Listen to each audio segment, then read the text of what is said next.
Olá, eu sou Carlos Raton e esse é o Pod Povo, uma ferramenta feita para dar vez e voz a você. E eu estou aqui hoje à minha frente com o prefeito de Santos, Rogério Santos. Muito obrigado por ter vindo. Raton, muito bom estar aqui no teu programa. A gente sabe aí a Voz do Povo, um canal de comunicação moderno, atuante, e capitaneado aí por você, que é um dos jornalistas mais fortes, mais atuantes, né, e independentes que a gente tem na cidade de Santos. Isso é muito bom. Muito obrigado. Prefeito, você pediu para falar para você te apertar. O pessoal está esperando que eu te aperte de verdade, né? Então vamos lá. Vambora. Beleza? Beleza? Vamos lá. Prefeito, hoje nós fizemos até uma matéria nossa sobre a questão que aconteceu aqui recentemente sobre racismo, né?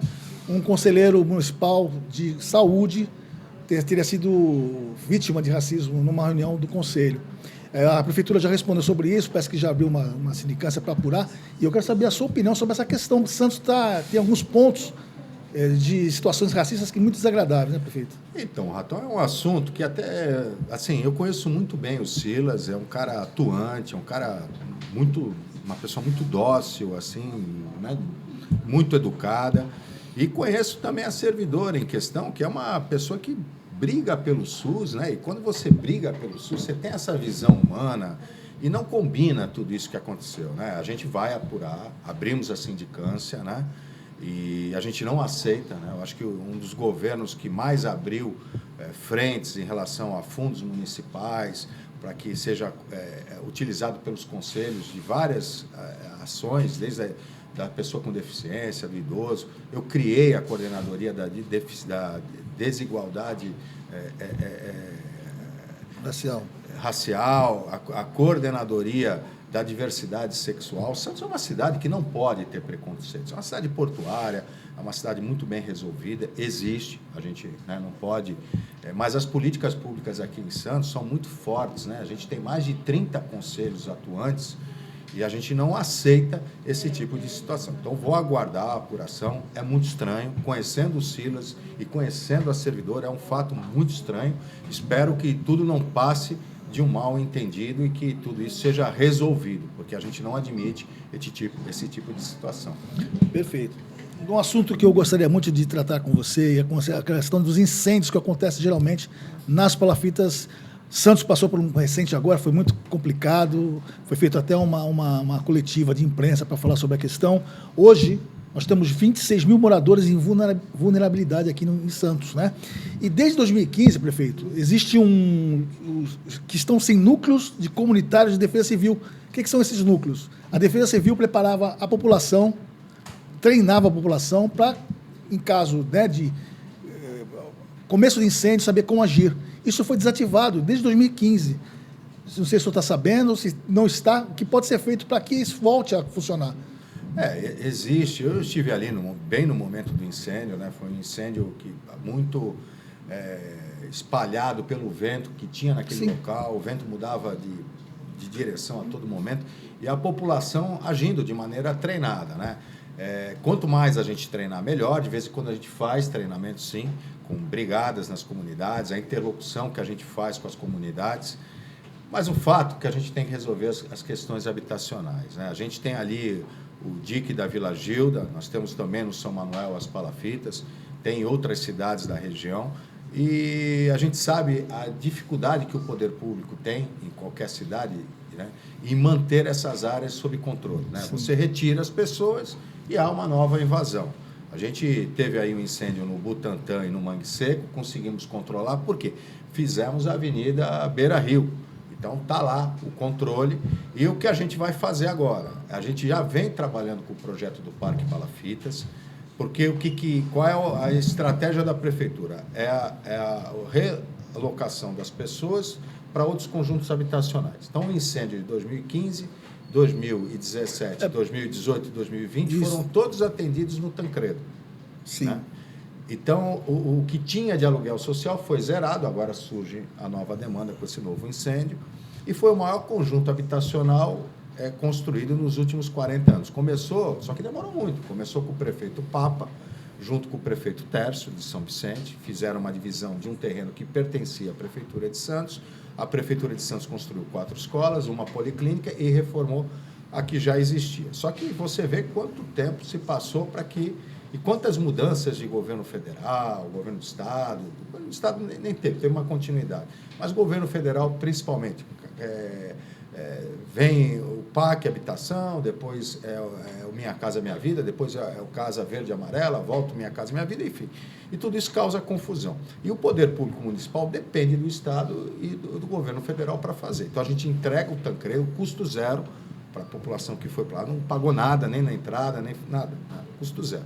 E a gente tem, além dessas 1.120, mais 1.014 unidades em construção com o governo do Estado. Algumas sendo entregues agora, no começo do ano, outras parcialmente ano que vem, para atender o DIC da Vila Gilda. E a gente levou essa solução, que é o Parque Palafitas. Por que o Parque Palafitas ele é simbólico? Primeiro, é uma solução para o Brasil. Já existe palafitas estruturadas no mundo todo, inclusive resorts. Quem vai lá? Resort em Maldívia. Vai ver um baita de um resort no meio do mar. E se tem lá, por que não tem aqui para a solução habitacional? Então, o governador vem aí, vai anunciar, já conseguimos 45 milhões para investimento nesse projeto e com isso a gente consegue construir 180 moradias, porque é barato e rápido. Tá. Né? E no mesmo local lá? No mesmo local. Então, Sim. nós vamos construir ali onde teve o incêndio já antigo, do Butantã, e vamos construir aonde teve o incêndio atual. Com isso, a gente ocupa a área, evita invasão e ocupação desordenada. Porque o problema é a ocupação desordenada. E, ao mesmo tempo, você mantém a tradição das comunidades, porque ali são reconhecidos. Uma coisa que você tocou agora aqui é importante, as pessoas não sabem, mas não costumam não entender isso. Porque quando você desloca uma família inteira para um outro lugar, ela tem, às vezes, ali, no lugar que ela mora, lá nas Palafitas, o comércio dela, né? Tem cabeleireiros ali, tem uma série de comércios que ela vive daquilo. Quando você desloca, você causa um problema para ela, porque tem que pegar condução, ela almoça perto ali, de ter que almoçar em outro lugar, né? Tem que se deslocar para almoçar, enfim. Isso é uma preocupação, é fazer as duas coisas ao mesmo tempo, é habitação e comércio, é essa a ideia. Então, e a gente também trabalha com a possibilidade de relocação, ou seja, a pessoa vai para uma área próxima, não foi o caso do Tancredo, Sim. mas os próximos numa área próxima, e outra parte fica na mesma área, sob o mangue, com palafitas com saneamento básico, com energia elétrica, né, ordenamento. Porque assim, Raton, existe também uma questão do crime organizado dentro das áreas de palafitas. Então, por exemplo, durante a pandemia, muitas famílias procuraram o poder público porque foram despejadas de palafitas. Então, o cara imagina, o cara mora numa palafita que é dele. Não é. Pois é. Muitas vezes é alocado. E muitas vezes o crime organizado está agindo dentro dessas áreas de invasão, seja no morro, seja nas áreas de mangue.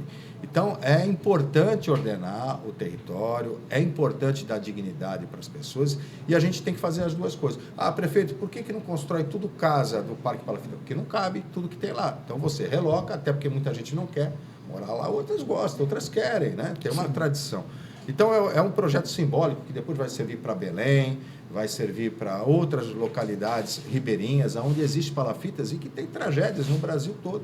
Então, é uma mudança muito mais focada no entendimento jurídico, porque metodologia, a gente vai usar a metodologia de construção das plataformas e do estaqueamento igual aos terminais portuários. Aliás, o Ludman, que fez grandes terminais, é o engenheiro responsável pelo projeto de estaqueamento e dessas fundações. E o governo do Estado, o governador gostou, porque é uma resposta imediata, como ele fez em São Sebastião, de casas pré-fabricadas. Então, é rápido. É lógico, como a gente não tem muita área, a gente vai ter que verticalizar, tem que fazer prédios. Isso a gente já está fazendo. Então, complementa todo esse trabalho e, se Deus quiser, atendendo a população do DIC, evitando novas tragédias e dando exemplo para o Brasil. Perfeito. Sabe que o nosso programa, ele ouve as pessoas na rua. E como o senhor é um prefeito jovem, eu peguei... 5-7, viu? Eu peguei jovens para falar, né? Vamos falar com a Mariana, a primeira que vai fazer uma pergunta para você aí. Prefeito, a GCM vai ser mais humanizada em relação aos moradores de rua? Entendeu o que ela perguntou? Se vai ser o atendimento a pessoas e moradores de rua, se vai ser mais humanizado. É isso. Olha, Mariana, essa humanização passa por um entendimento da própria população, Mariana. A cidade de Santos, ela oferece todos os serviços. A gente faz abordagem, ninguém é retirado à força. A pessoa tem um animalzinho de estimação, ele é levado para o abrigo, tem lá um espaço pet onde o animal é tratado. a pessoa recebe alimentação, a pessoa quer voltar para casa, a gente paga a passagem, entra em contato com a família ou com o município de origem, a gente dá emprego, salário mínimo para a pessoa trabalhar na prefeitura, seja na zeladoria. A gente tem exemplos de pessoas que trabalham na Secretaria de Finanças, contadores que estavam em situação de rua, né? E é um serviço humanizado. O que acontece é que a gente fez uma pesquisa e a população, como de uma maneira geral, ela não tem sedimentado em si essa questão da população em situação de rua. Primeiro que até a gente, tecnicamente, quando a gente fala população em situação de rua, é como se fossem todas as pessoas iguais, com todas as histórias. Sim, são diferentes, comum. são diferentes. E não é. O tratamento e a atenção que tem que ser dada é individualizada. Cada caso é um caso. Você tem pessoas que estão na rua, e muitas delas por questões de álcool e droga, dependência química. Você tem pessoas que viveram verdadeiras tragédias. Tem um senhor que era advogado, se sente culpado pelo acidente automobilístico, que morreu a esposa e a filha, ele mora no muro do cemitério porque ele quer estar perto da família. E tudo leva a uma questão de álcool, de droga, a maioria dos casos, ou casos de saúde mental. Só que a população, parte dela, e não é pouco, entende que é uma situação diferente. Então, eu vejo muito, Mariana, a gente vê muito nas redes sociais. Prefeito, olha, a cidade está muito suja. E aí, junta sujo tá suja. com... É muita coisa, não sei o quê, e pessoas em situação de rua. Aí eu respondo para as pessoas, olha, aqui a gente tem mais de 1.100 pessoas limpando a cidade diariamente. Existem bairros que são limpos 2 vezes por semana, 2 vezes por dia, bairros comerciais, né? Então, há um sistema de limpeza pública e que, infelizmente, as pessoas jogam sujeira no chão. E, no caso das pessoas em situação de rua, não é uma questão de que a cidade está suja porque tem pessoas em situação de rua. Exatamente. É uma questão social. E aí há um entendimento errado. E de saúde pública também. E de saúde pública. Prefeito, a cidade está insegura. Está isso, assalto e muitos moradores de rua. Olha, existem pessoas em situação de rua que cometem furtos, até por conta da dependência química, é verdade. Furtos de fios, é verdade. Mas quando a Guarda Municipal abordou 2 caras que fugiram dentro d'água, eles estavam de moto. Eles não eram pessoas em situação de rua. Então, quem rouba fio não é pessoa em situação de rua. É também? É também. E, normalmente, para comprar droga. Infelizmente, é verdade. Porque tem o receptador.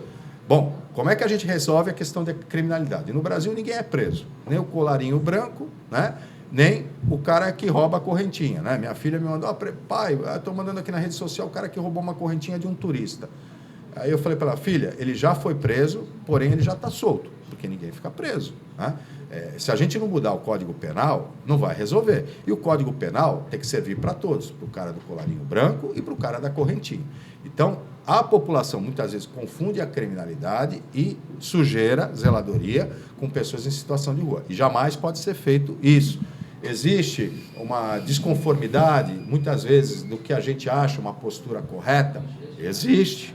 O cara está deitado no banco da praia, tudo bem. E se for um surfista com um shorts bonito, aí não incomoda, está deitado no banco da praia. Então, é uma questão de cultura nossa, né? E não entender. E essas pessoas, Mariana, o Brasil, ele não tem, aliás, o mundo, né? Um problema mundial. E aumentou muito. As guerras, os conflitos, a desigualdade social, isso é fruto de desigualdade social. A gente não tem uma política efetiva para resolver esse problema. O mundo está procurando, porque é uma política individual. Você sabe que a maioria são pessoas dependentes químicas. E o dependente químico não tem cura. Ele é dependente químico a vida toda. E aí muita gente fala, prefeito, internação compulsória. Tá legal, você vai internar o cara, ele vai ser internado primeiro, não é porque ele usa droga. O médico só vai dar o laudo para ele ser internado se ele estiver em crise e em risco de morte. Então, aí ele entra nessa situação, aí ele vai ser internado. Essa internação compulsória, no máximo 3 semanas, porque é para tirar o cara da crise. Aí ele volta para a rua. Ele não tem apoio social. Se ele não tiver apoio de família, ele perdeu esses laços no dia seguinte ele já está usando droga novamente. Então, essas soluções simples e fáceis, que boa parte da paliativas, inclusive. Não tem. Então, você tem que usar o sistema da assistência social, você tem que usar os processos de tratamento individual, do convencimento e tudo. E a população tem que ajudar. Porque, olha só, como é que a gente faz para trazer a pessoa para dentro do sistema de atendimento das políticas públicas? É através da alimentação, é através do oferecimento de cursos, de apoio social, de saúde. Aí o que acontece? Muitas pessoas de bom coração, pessoas que querem mesmo ajudar, elas estão levando comida para essas pessoas na rua. As pessoas, infelizmente, dão dinheiro para essas pessoas. A gente fica comovido, né? Fica, não tem jeito. Você está saindo de uma padaria, aí você está com pão, você vê alguém com fome, o que você vai fazer? Exatamente. Aí, outro dia, eu sempre cito essa história, saí de uma churrascaria, na hora do almoço com um amigo, sobrou a comida, ele levou lá o prato, lá com filé mignon, e entregou para o guardador de carro ali. Eu falei, olha, ele falou, pô, entreguei, fiquei com pena. Eu falei, a gente fica com pena, mas esse cara, todo dia ele está comendo carne, porque ele todo dia está na porta da churrascaria. O cara todo dia está na porta da padaria. Se falasse que a prefeitura não oferece comida, tudo bem, mas oferece. Então, se a população também não alinhar com o que o poder público, as políticas públicas fazem, né, nós vamos trabalhar como um cabo de guerra. Muita gente dando dinheiro, dando comida, e a prefeitura tentando atrair a população para dentro dos abrigos. É divergente. Sim. É divergente, porque quando você dá comida e quando você dá dinheiro, você está mantendo a pessoa na rua. E a prefeitura e as políticas públicas querem tratar a pessoa e tirar ela dessa situação. Então, precisa ter uma política clara, precisa ter uma cultura desenvolvida pela população, e é o que a gente fez aí numa propaganda que a gente colocou nos meios de comunicação. E causou, inclusive, um pouquinho de... Não dê dinheiro, não dê dinheiro. Mas, assim, é lógico que não é para dar dinheiro, porque o dinheiro, infelizmente, vai ser revertido em droga. Olha, quando teve a pandemia, a gente dava a cesta básica. 90% dessas pessoas saíam com a cesta básica e iam vender em algum local na região central, que o cara comprava e o cara usava o dinheiro para drogas. Quando a gente deu apoio social para essas pessoas durante a pandemia e elas receberam lá o Auxílio Brasil, os abrigos esvaziaram, porque eles receberam dinheiro e foram para a rua. E depois de 2 semanas, voltaram alcoolizados, queimaram o dinheiro todo com droga, né? Então, isso acontece muito. Então, se você não der o recurso, seja ele financeiro, ou de alimentação, ou de apoio, se não for ele ter um apoio de acompanhamento, infelizmente, nós não vamos ser bem-sucedidos. Existe a caridade e existe a responsabilidade social.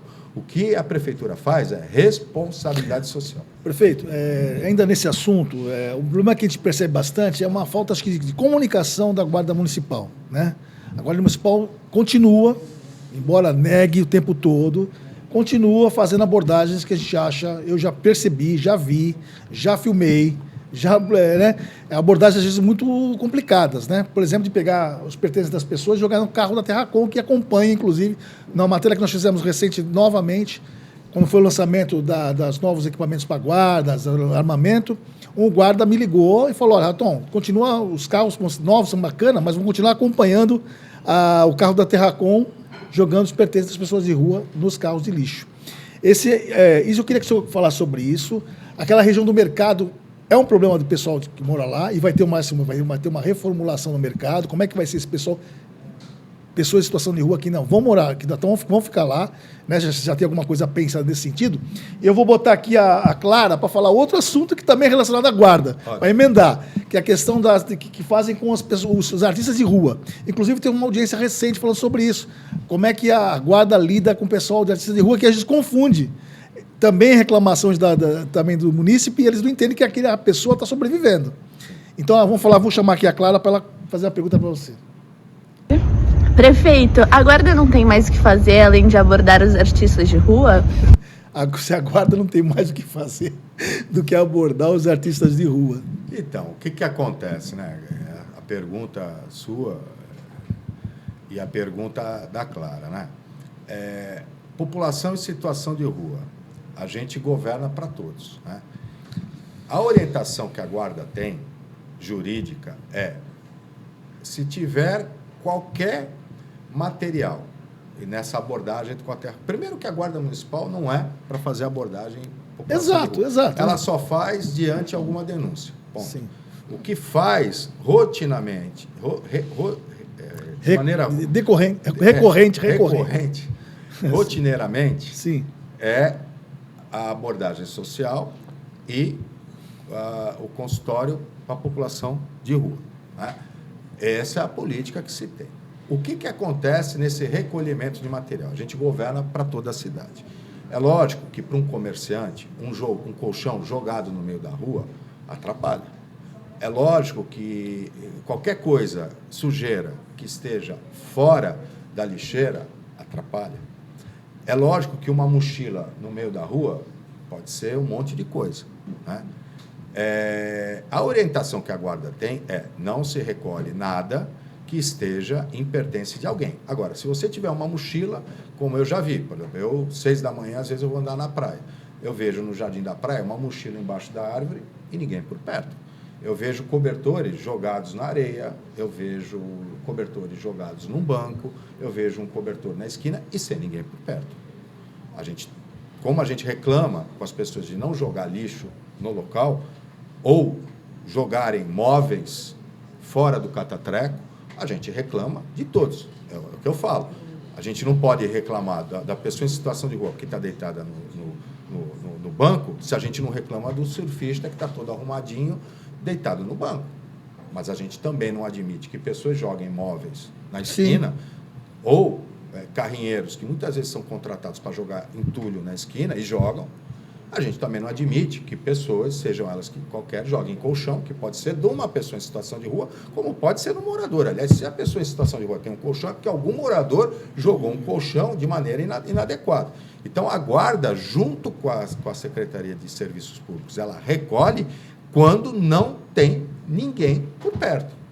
Se tiver o cara do lado, tudo bem. Se o cara estiver lá e ele vê que estão recolhendo e ele for lá, não é para pegar. Existem regras. Agora, o que a gente vê é muito colchão, é muita coisa jogada aleatoriamente, sem você ver ninguém por perto. Esses é para recolher. Mas o artista de rua, o artista de rua, vamos lá. Essa é a questão, porque as pessoas confundem.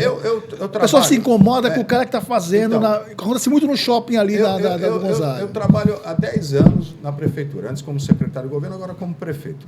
Todo projeto que a gente fez de desenvolvimento urbano, seja a Ponta da Praia, e eu, como secretário de governo, tocava, igual gosto dessa parte urbana, você sabe que a menina dos meus olhos é o centro, né? Em termos de revitalização, de turismo, de uma nova área, inclusive para resolver déficit habitacional, porque está tudo pronto, só precisa ocupar moradias. Esse é um assunto que eu ia abordar também. O que acontece? Todos esses espaços, como a Ponta da Praia, o meu sonho é ver artista de rua. A gente está fazendo o quebra-mar, e já está quase pronto, só falta a pista de skate, tem um palco. E eu sempre falo para os artistas de rua, é para usar. Porque a coisa mais linda que tem é a cultura na rua. Olha só, Natal criativo. Como é que a gente trouxe o Natal para o centro, que não era uma tradição? Artistas na rua, seja na Frontaria Solejada, seja lugar, o cara tocando jazz. Primavera criativa, artistas na rua. Eu tenho priorizado a arte na rua e o esporte na rua. Sim. Né? Festival disso, corrida, que as pessoas reclamam. Prefeito, fechou a Avenida da Praia, olha o trânsito no domingo. Gente, cara, é esporte, traz gente, turismo, é tradição do Santista, é a cidade que começou o triatlo no Brasil. Reclamaram uma vez que desceu 70 mil ciclistas. Pô, encheu o comércio. Né? Ou seja, é difícil você contentar todo mundo. A questão dos artistas de rua, muitas vezes eles são abordados. Existe um caso, por exemplo, há pouco tempo atrás, que a denúncia foi feita pelo comerciante. Porque o cara estava com um amplificador, com um som acima do que se pede. Então, se há uma denúncia nisso, num bar e num restaurante, A Guarda Municipal vai com a fiscalização. Se é um artista de rua que está com amplificador... Então, mas tem muito comerciante, desculpa interromper, prefeito, mas tem muito comerciante que vai, né, usa o cara do microfone para botar um falante da loja, vem comprar aqui, fica não falando pode, uma série de... Pois é, mas aí você não vê a guarda abordar. Então, mas tem que haver uma denúncia, que muitas vezes não há denúncia, né? Mas o comerciante não denuncia isso porque ele está fazendo coisa errada. Então, mas, você é obrigado a ficar ouvindo o cara... Mas o comerciante do lado e a própria população tem que fazer isso, né? Tem que fazer, denunciar, olha, porque assim, o pessoal do Gonzaga reclama muito de pessoas em situação de rua. Comerciante, muito bem, outro dia eu fui lá, tudo bem, vou lá. Porque sempre me falaram, prefeito, o melhor dia do Gonzaga de limpeza é o Réveillon, porque fecha às 5 da tarde e a gente recolhe o lixo, o comércio está fechado, fica limpo até o dia seguinte. Porque a gente passa às 7 horas da noite, às 8 horas da noite, e após a limpeza urbana passar, o comerciante põe lixo na rua. Aí reclama. Aí outro dia eu passei, 10 da noite no Gonzaga, a pé, para ver tudo isso. O que eu vi? Papelão. Tá papelão na rua, o pessoal que trabalha com reciclagem... Sim, recolhe. Vai catar. A pessoa que está em situação de rua vai catar. A pessoa muitas vezes deixa comida jogada. Infelizmente, muita gente se alimenta de restos. Está no meu filme, inclusive. Então, Colchão de Pedra. Assista que você vai ver. Então, o comerciante, ele reclama, mas ele não cumpre o seu papel. A população reclama, mas não cumpre o seu papel. Então, eu sempre falo, prefeito, governador e presidente não voa, não solta raio pelos olhos, não fica invisível. Boa parte da população acredita, porque a gente vem de uma sequência de erros do eleitor. Quando a gente reclama, a política, porque quem coloca o político lá? Exatamente. É o eleitor. Ele não vem do nada, ele vem pelo voto. A gente vê esses votos absurdos de votação, desde artistas que são votados, até pessoas agora da mídia social, que nunca entenderam nada de gestão pública e querem vir, por quê? Tem conhecimento? Quando você vota num prefeito, minimamente a pessoa tem que entender de gestão pública. Exatamente. Você pôr um artista, legal, o cara é bom, é um artista. Ele pode até ser bom de gestão pública. Eu sou dentista de formação, mas eu me preparei durante 35 anos para estar prefeito. Eu fiz cursos de especialização, eu fiz mestrado e trabalhei como gestor. Jornalista que quer ser prefeito tem que entender de instituição pública. Enfim, mas o povo tem que entender isso. Uma brincadeira com você. O povo, a população... É isso? A população tem que entender isso. O jornalista tem que fazer jornalismo. Sim, mas pode ser. Temos bons jornalistas na gestão pública ou no legislativo. É bom, isso é bom. É você representar... As experiências que eu tenho como jornalista na gestão pública é complicado. Não são muito boas, não. Mas você, mais fácil ficar como jornalista. Tem que ter uma coisa é um plano de governo, outra coisa é plano de poder, né? E a população tem que entender isso. Não é o prefeito que vai resolver a cidade. Eu sempre brinco, o prefeito é culpado da cratera da Sabesp, ele é responsável também, mas ele não é o culpado. A Sabesp é governo do Estado, não sou eu. Sim. Eu isso cobro, é um problema sério. Eu reclamo, eu faço monitoramento, eu faço tudo o que eu posso. Obras do VLT não é uma obra da prefeitura. Eu estou todo mês, 2 vezes por mês, cobrando o governo do Estado. Aliás, a obra do VLT, eu ia tocar nesse assunto aproveitando. O VLT, os comerciantes não entendem muito bem isso, né? Então, onde vai? Sempre na jugular do prefeito. Na verdade, não é uma questão... O que aconteceu? Agora, o seu antecessor que arrumou esse problema sério. A obra do VLT, vamos lá. Você está segurando uma onda aí. Mercado municipal. Vai ter VLT lá, né? Então, mercado municipal. Eu entrei junto com o Paulo Alexandre. Qual foi o projeto que hoje Santos é reconhecido internacionalmente? Na Unesco. Cidade Criativa. Por quê? Esse conceito veio para o mercado municipal. Quando houve um processo de revitalização do Valongo, Petrobras e alguns imóveis, eu sempre me perguntei, para onde vão as pessoas de vulnerabilidade social? Pois é. Eu sempre conversei com as pessoas e falava, Rogério, eu morava no Macuco, do Macuco eu fui para o Estuário, do Estuário eu fui para Vila Nova, hoje moro no Cortiço, daqui a pouco eu não moro mais em Santos. Pois é. O que nós fizemos no mercado? Primeira Vila Criativa, mercado. Hoje lá nós temos curso de marcenaria, carpintaria, salão de beleza. Nós primeiros, antes de urbanizar e valorizar a região do mercado, nós cuidamos das pessoas. Inclusive construindo habitação para pessoas dos cortiços. Então, antes de revitalizar o mercado, vamos fazer isso? Fizemos, está lá. Quem vai lá ver o mercado criativo. E o mercado está sendo revitalizado para que essas pessoas desses cursos sejam empreendedores dentro do mercado. Boa. Tanto é que vai ter tatuador, nós vamos dar curso de tatuagem, vai ter o pessoal lá que recolhia as coisas lá de antiquário, vai ser uma galeria de antiquário valorizando o produto, vai ter a padaria, do pessoal que faz padaria artesanal nos cursos de cor, vai ter o artesanato, do pessoal que faz artesanato, da reciclagem. Então, o mercado, eu poderia muito simples fazer um chamamento e ir para um grande grupo. O Bom Prato vai ser mantido lá? Não. Por quê? Porque Perfeito, mas o Bom Prato tem que ser mantido lá, vai um ser lugar de vulnerabilidade. Não, mas vai ser na mesma região.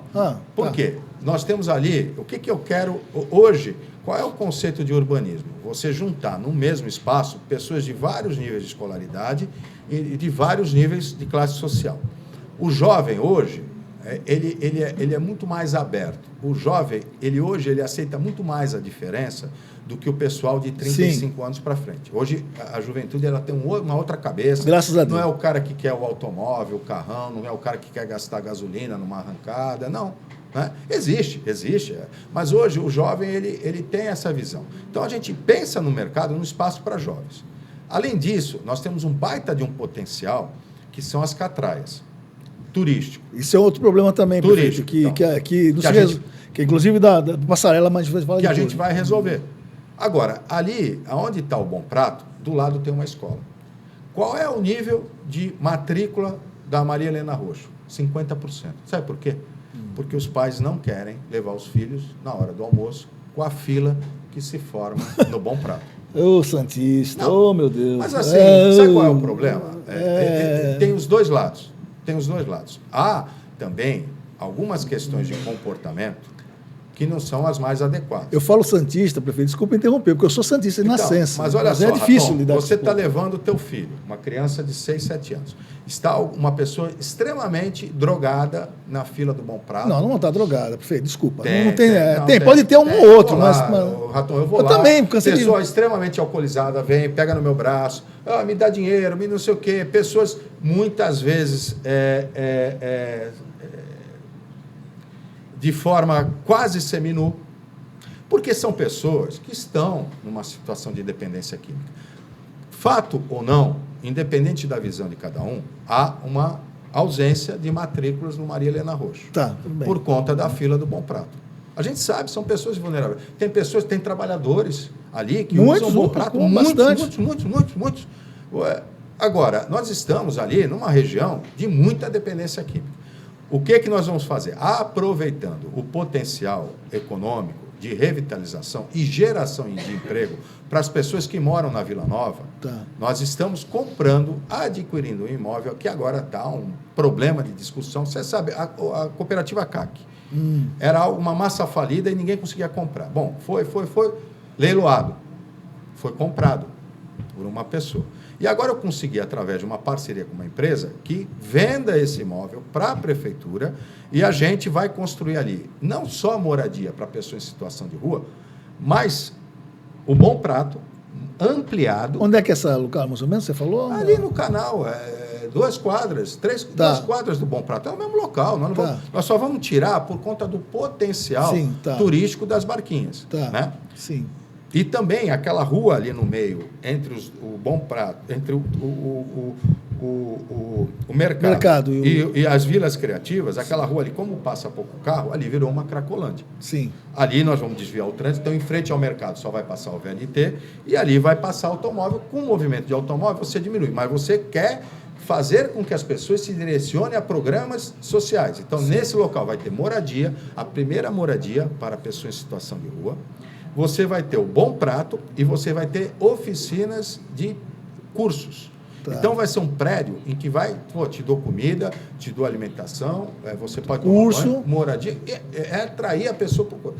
E a 2 quadras, não muda nada, nós não estamos mudando nada. Entendi. Só que eu vou estar, ao mesmo tempo, para as pessoas que moram na Vila Nova, Paquetá, e que não estão ainda, ou que não estão em situação de rua, possam desenvolver suas atividades econômicas. Né? Então, é um programa pensado. E aí vem o VLT. Por que o VLT passou na frente do mercado? Para revitalizar. Como é que você revitalizava áreas? Com um dos preceitos Movimento urbana. movimento. Mobilidade urbana. Sim. Então, o pessoal que está reclamando do trajeto do VLT é porque é um planejamento de desenvolvimento humano para a cidade. Tá. Você quer valorizar uma área? Então, por exemplo, nós temos pessoas em movimento de moradia. Eu vou abrir uma linha de crédito da prefeitura para pessoas em movimento de moradia. É o Casa Santista, está em formulação. Eu vou dar recurso para movimento de moradia. Opa, o programa já está tendo novidade inclusive, pensando no centro, inclusive para movimentos culturais, para o centro ser residência cultural. Isso, é importante. Eu trouxe 1.500 alunos da Unifesp para o centro. E com isso, hoje já tem 1.500 alunos no Banco do Brasil. A prefeitura alocou 3 andares do Banco do Brasil para a Unifesp. Então, hoje, 1.500 alunos, de manhã, à tarde e à noite. Você já vê movimento no centro de estudantes. Certo. Agora, se a gente trouxer estudantes para morar no centro, pessoal cultural... É a saída. E movimento de moradia e atender a população do vai gerar comércio de novo, né? Então, ao contrário das cidades do interior, que tem áreas de expansão, a gente não tem, porque a área continental é área de preservação e não tem infraestrutura. A gente tem infraestrutura no centro, água, esgoto, iluminação. Exatamente. Serviços públicos. Então, é reativar. A partir daí, eu vou ter padaria, vou ter supermercado. Porque não adianta, o comércio não vai voltar para o centro. Não vai. Hoje, na Ponta Araraquara, você tem comércio, no Gonzaga você tem comércio, cada bairro tem comércio. Mas se você gera uma demanda, volta. Sim, e é bom, né? Por quê? Quando você tem comércio do lado da tua casa, nós somos uma geração que a gente pegava o carro e ia no Carrefour em São Vicente. Exatamente. Agora, hoje você tem um mercado lá da tua casa, tu não precisa de carro, tu pega a sacolinha, vai lá, comprou, deslocamento, menos questões ambientais, menos deslocamento, comércio local, então o cara mora, trabalha e se almoça em casa e volta para trabalhar, é tudo igual. Resolve.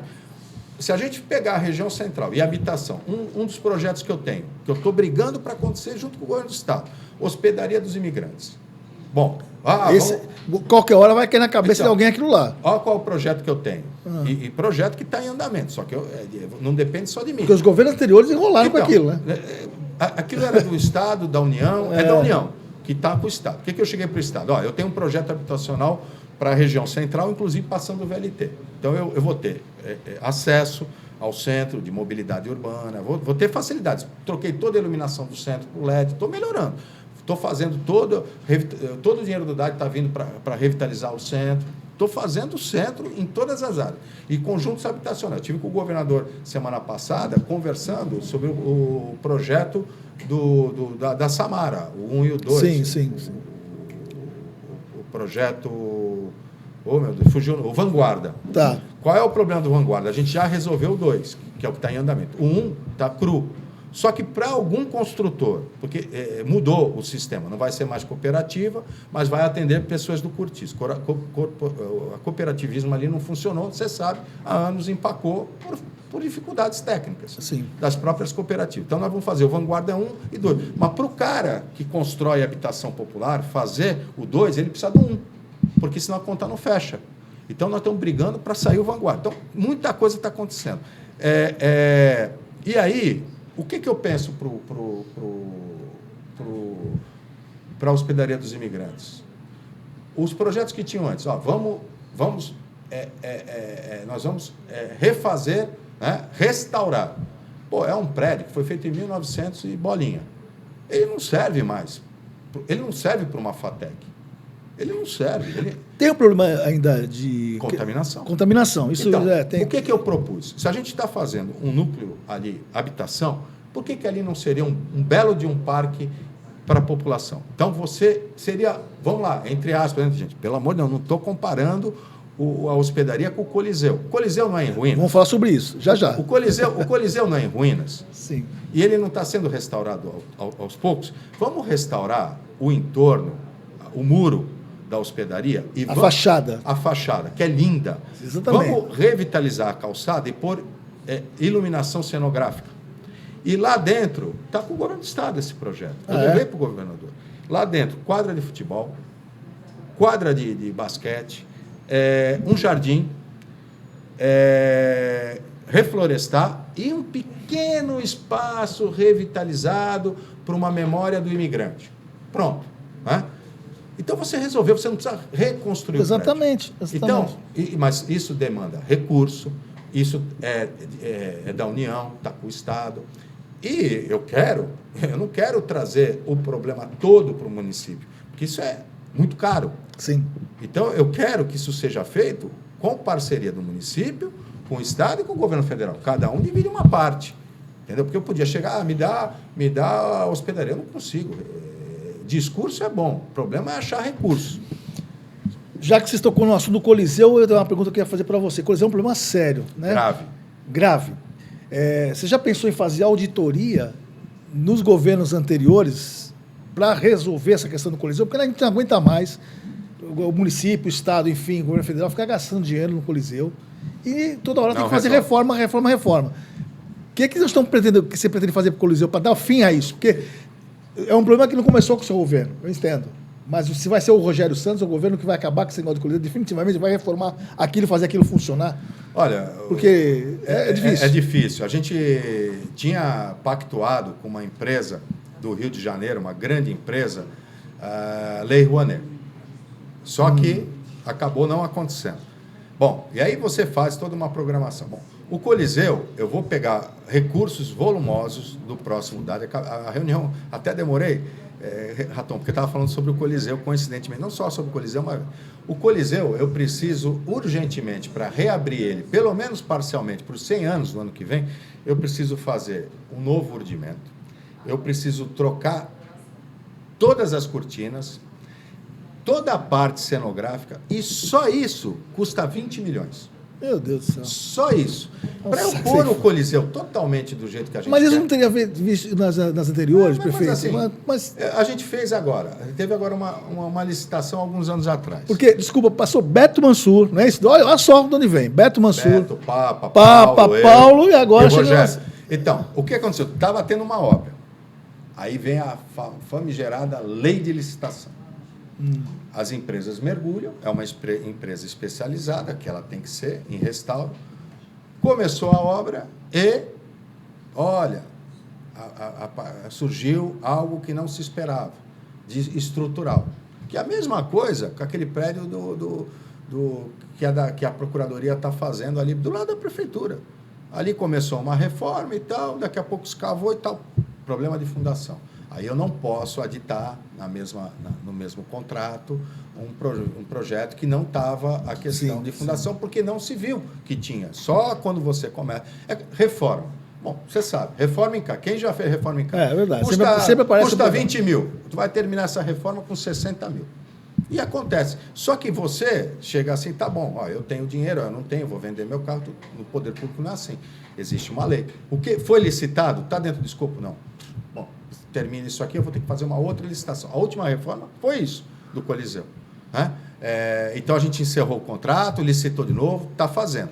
Então, investir no Coliseu significa investir 60 milhões. Com 60 milhões eu faço um hospital, com 60 milhões eu faço 10 escolas. Agora, é um patrimônio histórico que eu também não posso deixar. E governar é fazer escolhas. Você não tem dinheiro para tudo. Existem situações emergenciais. Então, um governo, ele não pode simplesmente, somente fazer escolas. Um governo, simplesmente, somente não pode fazer equipamentos de saúde. Um governo, ele tem que fazer saúde, educação, ele tem que fazer festivais culturais, porque gera recurso para o comércio. Um governo tem que fazer um centro de convenções, porque traz turismo de negócios. Um governo tem que revitalizar o quebra-mar, porque é um parque turístico, vai gerar, valorizar a cidade. Um governo tem que fazer tudo. Ah, prefeito, o que você fez no emissário, você podia fazer uma escola ou duas. É verdade, mas uma cidade sobrevive só com 2 escolas? Nós precisamos atender comércio. Dentro desse pacote de 76 ruas que eu estou fazendo, 3 ruas são comerciais, porque a Tolentino deu certo. Hoje você vai lá, a Tolentino é um grande centro de gastronomia. No começo deu problema porque começaram a entrar balada. Hoje, graças a Deus, as baladas acabaram na Tolentino e você tem um centro de gastronomia. Álvaro Guimarães é o centro comercial da Zona Noroeste. Zona Noroeste, comércio de rua. Eu estou revitalizando ali. Pô, prefeito, a obra demora. Cara, não tenho como revitalizar sem fazer obra, que é mesmo o VLT. Então, a Álvaro Guimarães vai se tornar atrativa, vai ter ciclovia, aí tem comerciante reclamando. Pô, prefeito, você está tirando, você está pondo ciclovia, está tirando estacionamento. Só que o estacionamento que tem lá não é para o cara que faz compra e sai. O estacionamento que fala é muita gente, inclusive do comércio, que para o carro o dia inteiro lá e não gasta nada. Então, é estacionamento rotativo e ciclovia, porque muita gente na Zona Noroeste vai fazer compra de bicicleta. E é ambientalmente correto. Quando a gente fez a ciclovia do Canal 5 e 6, o pessoal do automóvel reclamou. Eu era secretário de governo. Pô, vocês estão tirando leito carroçável do canal para pôr ciclovia? Ninguém anda de bicicleta. Ninguém andava, agora anda, porque não tinha ciclovia. Você faz a ciclovia, ninguém andava na praia de bicicleta. Com a ciclovia passou a andar. Aliás, hoje a ciclovia da praia está esgotada. Então, você cria a Zona Norte, nós estamos fazendo isso. E o comerciante está reclamando porque eu estou tirando vaga de estacionamento. Mas eu estou abrindo vaga de estacionamento nas ruas laterais. Prefeito, Aí, só para terminar, Trabuce, moram 4.000 pessoas numa quadra. Eu sei. Estamos fazendo. Tem gente que está reclamando. Mas, pô, como é que eu vou melhorar? E é um pedido das pessoas. E a Azevedo Sodré, a mesma coisa. Os comerciantes pediram. Pô, prefeito, isso aqui é comércio de rua. E eu preciso valorizar o comércio de rua. Como a gente vai fazer, está fazendo no Gonzaga várias vezes. Fizemos o Boulevard. Então, você também valoriza o comércio quando você faz obra. O VLT, infelizmente, o Raton, ganhou uma empresa, que é a Queiroz Galvão, que era uma empresa que estava em recuperação judicial. O governo do Estado desclassificou a Queiroz Galvão, quando ela ganhou a concorrência. A Queiroz Galvão recorreu, Tribunal de Contas, não. A Queiroz Galvão é a vencedora. Tribunal de Contas que deu. Aí veio a Queiroz Galvão com meia dúzia de cara com picareta, quebrar a calçada e fazer de qualquer jeito, como se aqui fosse terra de ninguém. Entendi. Eu fui lá, chamei o secretário, conversei na época com o governador, que era o Dória mandou o secretário e o presidente da MTU, vem aqui, fiz a inspeção, multa, enfim, vai. Começaram a obra de maneira sofrível. Até que eu, de tanto bater, e falei, olha, eu não vou bater no governador. Nem no Dória eu bati, nem no Rodrigo e nem no Tarcísio, porque todos me deram atenção. O problema é a MTU que tem que cobrar a empresa. Sim. Então, chamei a empresa, veio o cara lá do Rio de Janeiro, vamos fazer, o que eu, prefeitura, posso ajudar? Prefeito, se a gente trabalhasse à noite. Pois bem, abri a lei até às 10 da noite em área que não é residencial. O VLT, eles contrataram. Aí vieram, prefeito, como é que eu resolvo mais rápido isso aí por causa da saída de extinção? Não, prefeito, se for de madrugada. Mandei a lei para a Câmara, os vereadores prontamente aprovaram. Eu tenho passado lá, não está tendo trabalhador de madrugada. Então. E aí eu já chamei o cara do presidente do Rio de Janeiro, já mandei foto para ele, filmagem minha, eu mandei por WhatsApp, falei, ô presidente, a sua empresa me fez abrir uma lei. Cadê? 3 caras de madrugada? Porque o cara que mora lá, o morador, o cara não entende, né? Não entende. O comerciante não dá para o cara sofrer. Vem em cima de você. Vem em cima de você. Aí muita gente reclamou, prefeito, a calçada ficou ruim. Mas por que ficou ruim? Não, porque agora a gente não entra na garagem. Eu falei, não é que ficou ruim. A rampa da garagem está errada. Porque você tem muitos prédios em Santos que a calçada é inclinada para coincidir com a rampa. Qual é o correto? Por lei. Qual é a norma por lei?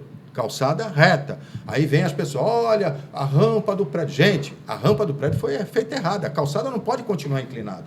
E o deficiente? E a acessibilidade? E o idoso? Aí encheu.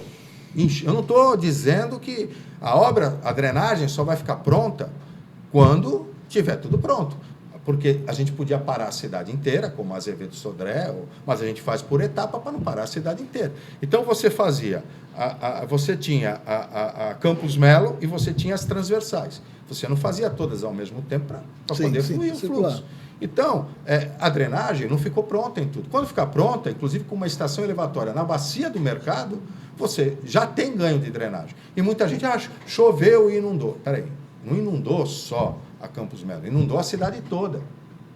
Então, existem queixas que são corretas. 90% das queixas são corretas. Mas tem 10%, 20% das queixas que não são corretas. Prefeito, embutimento para toda a via. Pô, seria ótimo embutir fio. Só que a obra do VLT custa 380 milhões. O embutimento, 500. Como é que você vai fazer? O embutimento é mais caro que a obra principal.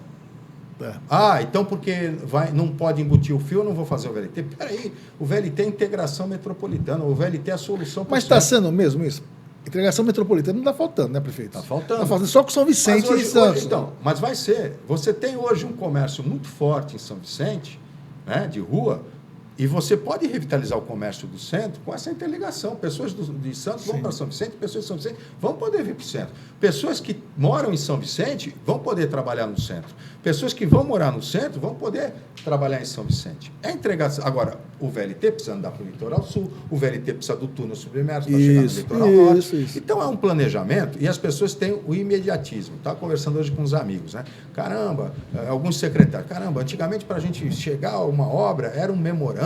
Hoje você pega o celular, ótimo, você resolve rápido, mas a demanda chega mais rápido.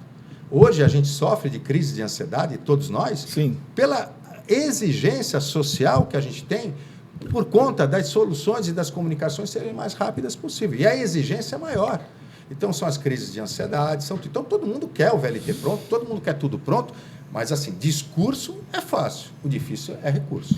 Perfeito, vou tentar reduzir um pouco aqui umas coisas, porque já vamos marcar na hora. O segundo. Vamos marcar o segundo mesmo. Boa ideia. Duas coisas que eu tive muito reclamação aqui no jornal mesmo, quando eu fiz essas matérias, confundiram, falam que eu não gosto de canoa havaiana, né? E confundem uma coisa com a outra, não é que eu não gosto de canoa havaiana. Eu adoro o esporte, não dá para fazer porque eu sou meio pesado, tem que ser uma canoa um pouco mais larga. Mas eu acho que tinha que ser, não pode o cara botar a canoa havaiana dentro da calçada, em cima da calçada.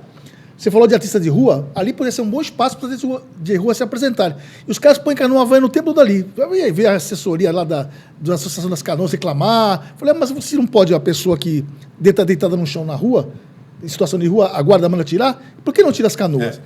A pergunta é simples. Vai continuar aquelas canoas lá? Porque o pessoal acha que aquilo lá é para embelezar, é fotografia da cidade. Que nós eu não entendo nós estamos fazendo um regramento. Mas está demorando esse regramento para caramba. Eu sei, é porque não é fácil. Tem que passar por procuradoria. Não é fácil, é só multar, prefeito. Multa os caras lá, resolve rapidinho. Mas aquela cidade. Eu, por exemplo, acho bonito a canoa havaiana, desde que haja um regramento. Eu, por exemplo, não concordo com a canoa havaiana com pneu enchendo de água e com mosquito. Não pode. Tem que ser. Quer pôr na. Quando foi. Mas além da canoa estar na frente, aquele mosquito e aí é demais, não tem que tirar. Mas tem. Eu sei. E às vezes jogado no mesmo fio. Quando foi feita a revitalização, tem alguns espaços que, inclusive, foram feitos com mosaico português, já pensando deixar a canoa de havaiana. É uma cidade esportiva, mas é bonito. Mas, prefeito, pelo amor de Deus, prefeito. É como artista como já de pensou rua. a canoa havaiana num lugar? É como um artista de rua. E bicicleta. Se eu quiser botar eu gosto de jogar bola, não posso mais jogar bola, porque eu tô meio pesado. Mas, se eu quiser botar ali o jogador de futebol, esses de praia, né? Quer colocar ali a trave lá na calçada, pode? Não, mas o ciclista chega e amarra a bicicleta na mureta do canal, que também não deveria. Não deveria. Não deveria. Então, a gente está pondo os para cima. Mas mesmo com desculpe os caras das canoas. Mas assim, eu pessoalmente, e aí é o Rogério e o prefeito. Aquela coisa, né? O Rogério, eu gosto da canoa havaiana como uma paisagem, eu acho bonito. Mas precisa ter o regramento. Como eu acho bonito e acho bacana e urbano, e acho que é cidadania, eu acho que é grandeza, o que tem mais bonito numa cidade é a cultura.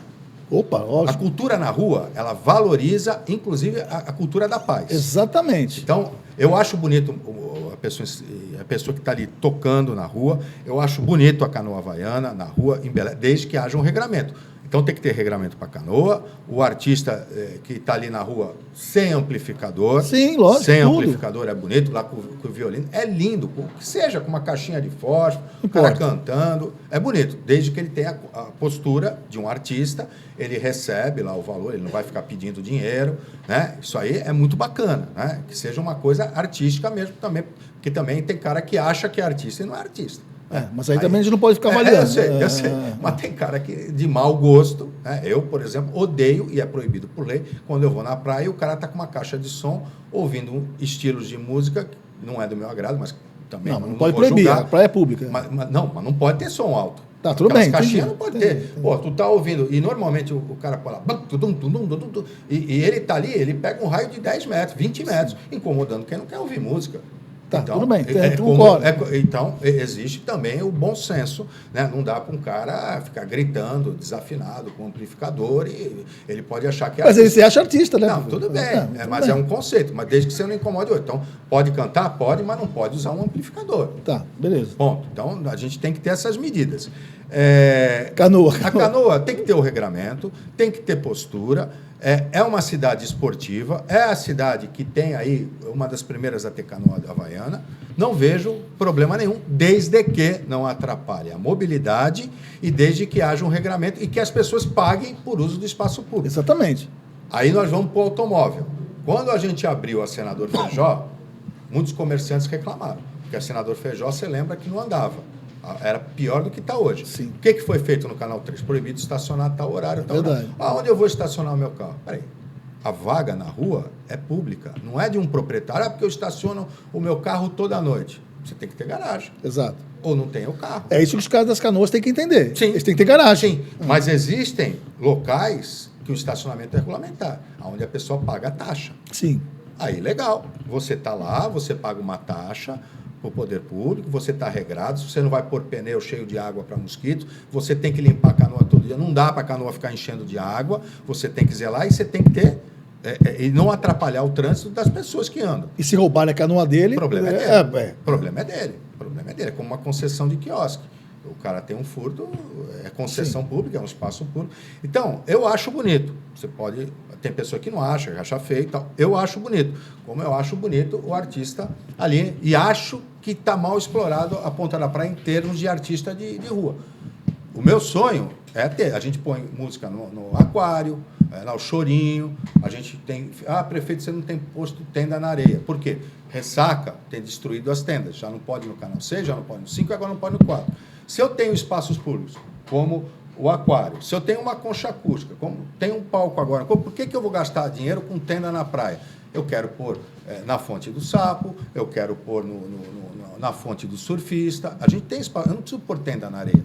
Por que você tirou o prefeito? Porque a água está invadindo a areia. Hoje é notório, a gente tem que jogar areia para o cara descer o degrau. Aliás, acabei de aprovar 4 milhões para fazer degrau na praia, para revitalizar as pontes nos canais que já tem aquele degrau alto. Enfim, são as mudanças climáticas que as pessoas não estão enxergando, mas está acontecendo. A última questão para a gente encerrar o programa, eleições. Ano que vem? Ano que vem? Não, e quero saber agora. Não, daqui a 3 eu sei que ano que vem, Eu quero saber o seguinte, Rosana Vale... Possibilidade de Paulo Alexandre Barbosa, vereadora Thelma de Souza, e você? Como é que você encara isso aí? Porque eu estive falando com o prefeito, com o deputado hoje, Paulo Alexandre, com ele a eleição seria uma, sem ele outra. E você foi o candidato dele, né? Como é que vê esse panorama aí? Vamos lá. Impossível sair eu e o Paulo juntos. É impossível. Disputando qualquer eleição. Você vai mudar de partido? PSB, PSD ou republicano? Vai mudar? É possível, não tenho o partido, mas é muito possível o meu descontentamento com o PSDB. Tá. Isso foi muito claro, externei isso na frente de vários prefeitos do PSDB numa reunião no Palácio do Governo com o governador Tarcísio de Freitas, com o governador Rodrigo Garcia. Assim que acabou a eleição, o governador chamou para uma reunião os prefeitos do PSDB e falou, olha, a gente vai apoiar para presidente fulano e para governador Beltrano. Eu falei, olha, e aí os prefeitos, não, estamos juntos, vou fazer o jantar lá, eu levantei e falei, eu não vou. Eu não vou pelo seguinte, governador, eu não estou preocupado, até porque a eleição no segundo turno é daqui a 15 dias. Os meus 2 candidatos, o senhor e a deputada, e a candidata Simone, e a candidata Simone Tebet, não se elegeram. Eu não vou apoiar ninguém nesse momento, até porque o Tarcísio é um grande amigo meu, né? Sim. Mas não vou apoiar, porque eu até acho que o Tarcísio já ganhou, com a margem que ele teve, e eu não participei da campanha dele no primeiro turno, não acho legal eu participar do segundo, até se fosse daqui a um mês e meio, legal, vou lá, ô, Tarcísio, o que eu posso fazer, o que você vai trazer para a cidade? Eu simplesmente aderir a uma campanha sem que haja um projeto para a cidade de Santos, eu aderi a uma campanha, o Rogério, do PSDB, não é o prefeito, eu estou prefeito, mas é o Rogério. A máquina pública não foi usada, eu não usei dinheiro público para a campanha do Rodrigo. É o Rogério que fez campanha para o Rodrigo. Fiz lá, chamei as pessoas, é uma coisa. Agora, o segundo turno, que não é meu candidato, aí é o prefeito, Rogério. Porque é o prefeito. Então, o que a cidade ganha quais são os projetos para a cidade de Santos, para o Porto. Sim. E aí eu vou, não teve tempo hábil, eu não vou. É um critério meu. Posso estar certo? Que o agente público tem que pensar dessa forma então, mesmo. Aí eu falei, a minha preocupação é o PSDB, o governador. O que vai ser do PSDB saindo com uma derrota, não a questão de governo estadual ou nacional, a derrota legislativa, que isso implica diretamente com o tamanho do partido. Bom, passou a eleição, eu não apoiei ninguém, veio reuniões, não me chamaram. Para mim, Santos é uma das principais cidades do estado. Sim. Fizeram, a própria coordenação do PSDB estadual foi em filiação de prefeitos do PSDB de grandes cidades para outro partido. Eu achei um absurdo. Não concordo. O PSDB em Santos, eu concordo. Eu participo, é a vice, as contas estão em dia, a gente está com uma bancada de prefeitos correto, estamos organizando, o partido está organizado, a gente não saiu dos limites do que o partido coloca. Agora, em termos estadual, eu nunca vi isso, a direção estadual ir na transferência de prefeitos de cidades grandes para outro partido, juntaram 10 prefeitos, fizeram filiação, e a direção, eu não vejo. Então, não estou contente com o partido. O partido não ouve a gente, chama a gente para jantar, para sentar e ouvir. Eu quero falar. Exatamente. Eu quero falar. Né? PSDB, Raton, só para terminar, é um partido dito em cima do muro. Eu sou uma pessoa de centro, eu não sou de extremas. Eu não governo olhando para um lado ou olhando para o outro, senão isso dá torcicolo. Eu governo para todo mundo. Eu tenho pautas que são legais para a direita, tenho pautas que são legais para a esquerda, tenho pautas que não agradam à esquerda, a PPP, as OS, tenho pautas que não agradam à direita, porque eu não tenho pauta de costumes. Eu não concordo com qualquer tipo de preconceito, e a extrema-direita tem certos preconceitos, e eu não concordo. Agora, eu sou de centro. Se isso está em cima do muro, porque eu não governo. Quando eu tomei a decisão mais difícil da minha vida, foi a pandemia, ninguém mandou eu fazer lockdown. Eu ouvi Stanislau, eu ouvi Marcos Caseiro, ouvi os técnicos, correntes de esquerda. Sim. Ouvi médicos de direita, de todas as tendências, para não dizer que eu estou sendo influenciado por teorias. Né? Eu ouvi os comerciantes, que, lógico, ninguém queria fechar. Só que o fato é o seguinte, com 97% de ocupação de UTI. Foi uma atitude certa. 97% de ocupação em UTI. Ninguém morreu em Santos por falta de leito. Aí, a prefeitura de São Paulo não teve coragem de fazer lockdown. O que fez? Feriado de 10 dias em São Paulo. Eu não desagrado o comerciante, o comércio pode abrir, só que 2 milhões de pessoas vêm para a Baixada Santista fazer turismo de pandemia. Porque aqui você tinha o hospital, de pandemia, você tinha a praia que você podia caminhar, o comércio aberto, E aí? E aí, o que ia ser? Ô, Raton, eu sou pai e eu sou filho. Quando eu vi na Itália, quando eu vi na Amazônia, no Amazonas, um pai e uma mãe chorando, porque foi no hospital, e o hospital falou, leva o teu pai e o teu filho para casa, eu me ponho na mão, no lugar de todo pai e de toda mãe. Aquele que foi contra o lockdown, se o filho tivesse morrendo e ele fosse para um hospital e não tivesse vaga, e o filho, porque não era aquela gripezinha, não. As pessoas morriam com falta... A minha mãe morreu por conta da pandemia. Minha mãe ficou 1 mês na UTI que não conseguia respirar. É triste. Quem já viu alguém morrendo de câncer no pulmão, sabe o que é isso. Quem viu um parente morrendo... É verdade. Então, como é que você vai levar o teu filho, que não consegue respirar, para casa porque o médico vai dizer que não teve?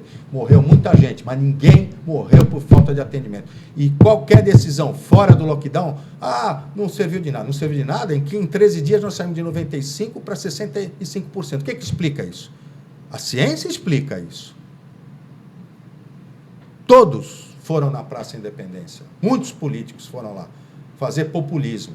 Eu fui ameaçado de morte. A minha família foi ameaçada de morte. Eu fui ameaçado de morte pessoalmente. Na minha frente, 1 metro de por causa dessa decisão? Distância.